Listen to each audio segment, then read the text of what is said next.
అందరికీ నమస్కారం. మరి దాదాపుగా 40 సంవత్సరాలుగా కళారంగంలో విశేష కృషి చేసినటువంటి కళాకారిణి కర్నూలు రజనీబాయి గారు ఈరోజు వారిని కలవడం జరిగింది. కర్నూలు రజనీబాయి గారిని మనం కలవడం జరిగింది. గతంలో 86వ కళాభిషేకంలో వారి యొక్క కళా జీవనాన్ని ప్రేక్షకులకు చూపించడం జరిగింది.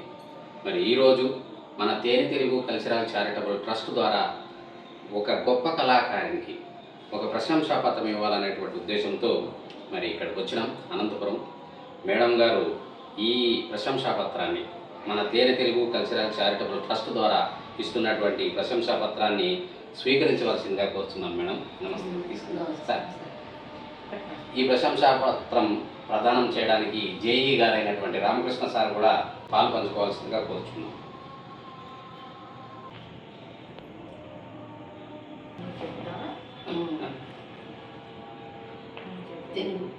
తేనె తెలుగు ఛానల్ వారికి నాకు వందనాలు. నేను చిన్నప్పటి నుంచి నాటకాలు మంచిగా ఆడినా, మంచి అనుభవం ఉంది.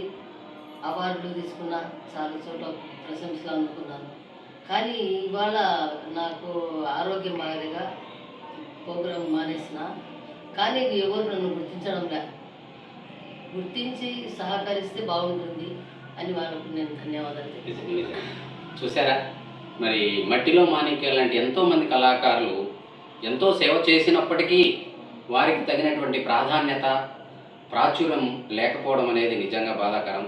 మరి ఎవరైనా, ఎందుకంటే మేడం గారు ఒంటరిగా జీవిస్తున్నారు, ఆమెకి తగినటువంటి సహాయ సహకారాలు వారికి చేస్తే ఆమె కూడా బాగా ఉన్నన్నాళ్ళు హ్యాపీగా ఉంటుందని మేము కోరుకుంటున్నాం.